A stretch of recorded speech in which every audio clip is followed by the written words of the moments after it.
Hello નમસ્કાર વિદ્યાર્થી મિત્રો, વેદ ડિજિટલ એજ્યુકેશનમાં આપનું હાર્દિક સ્વાગત છે।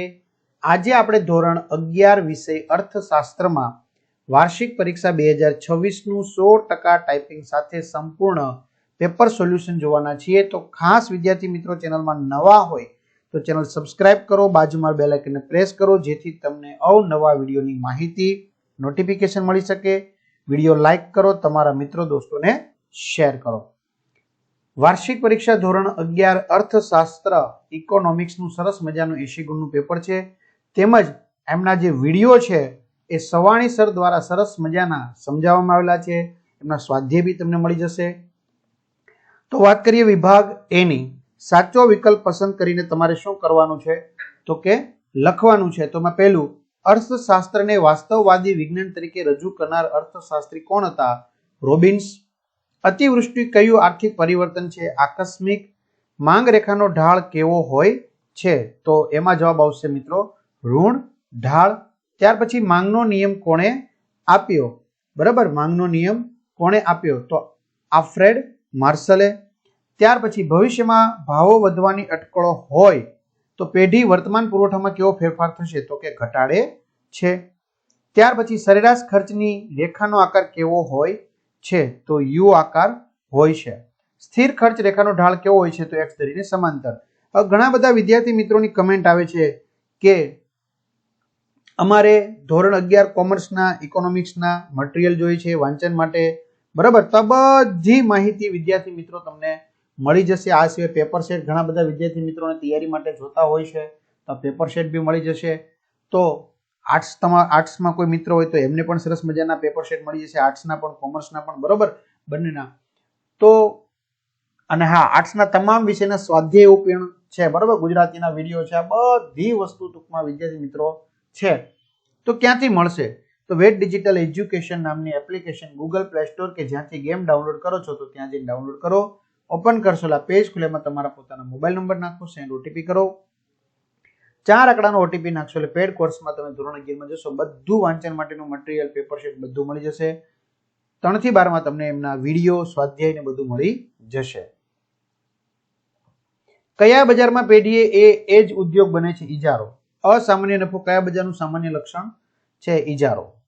ભારતમાં કેવા પ્રકારની બેકારી જોવા મળે છે? માળખાગત। ભારતમાં રેલવેની શરૂઆત કયા વર્ષમાં થઈ? 1853।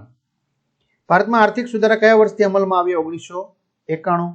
ત્યાર પછી નીચેનામાંથી કઈ આવક રાષ્ટ્રીય આવકની ગણતરીમાં લેવાતી નથી? વૃદ્ધાવસ્થા પેન્શન। જીએસટી ના દરો કોણ નક્કી કરે છે? બરાબર, તો તમને ખબર જ છે, તમારે મને કમેન્ટ કરવાની છે। સામાન્ય રીતે દર કેટલા દિવસે જમીનને જીવામૃત આપવું જોઈએ? બરાબર, પ્રાકૃતિક ખેતીના 5 આયામોની છણાવટ કોણે કરી છે? ત્યાર પછી વિભાગ બી આવશે, એક એક વાક્યમાં લખો। ગિફન વસ્તુ એટલે શું? તો સર રોબર્ટ ગિફનના નામ પરથી પ્રસિદ્ધ ગિફન વસ્તુ એટલે હલકા પ્રકારની એવી વસ્તુ કે જેની કિંમત ઘટે તો તેની માંગનું વિસ્તરણ નહીં પણ સંકોચન થાય છે। ત્યાર પછી પુરવઠાના નિયમના અપવાદોના માત્ર નામ જણાવો।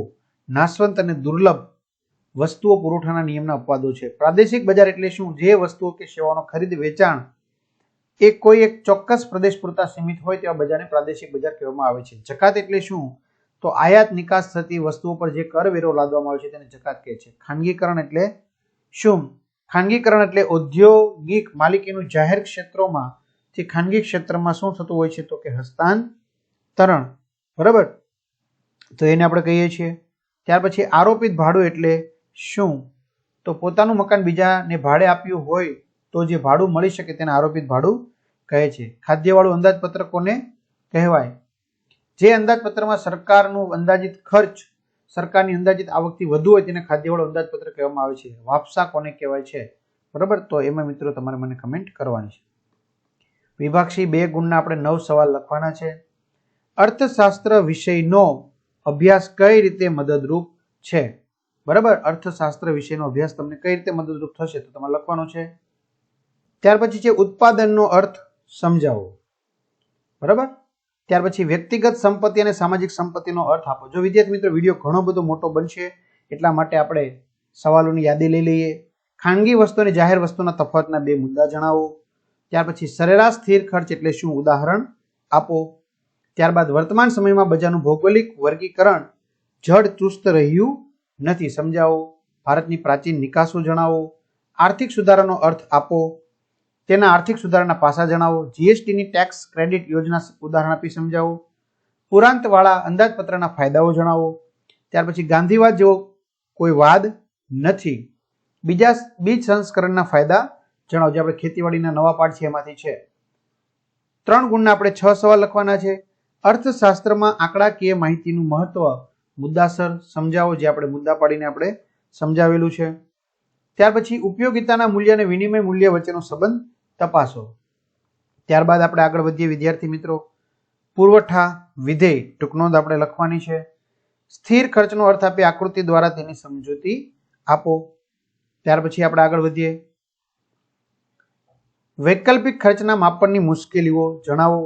ઇજારો એટલે શું? ઇજારાની જે ખાસિયતો છે એ ખાસિયતો તમારે શું કરવાની છે? જણાવવાની છે. ત્યાર પછી રેલવેનો વિકાસ, આ તમારે સમજાવવાનું છે.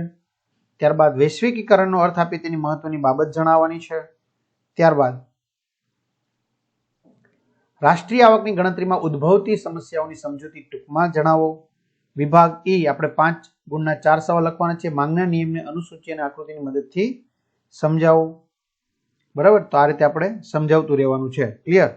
ચાલો.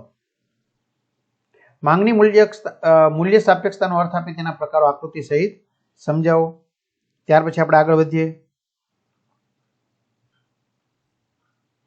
બરાબર, કન્ટિન્યુ તમારે આમ આગળ વધતું જવાનું છે.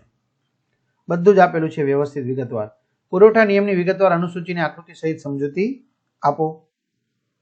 ત્યાર પછી આપણે આગળ વધીએ વિદ્યાર્થી મિત્રો. બજારનો અર્થ આપી તેના લક્ષણો સમજાવવાના છે આપણે. રાષ્ટ્રીય આવકની માપવાની આવકની પદ્ધતિ સમજાવો.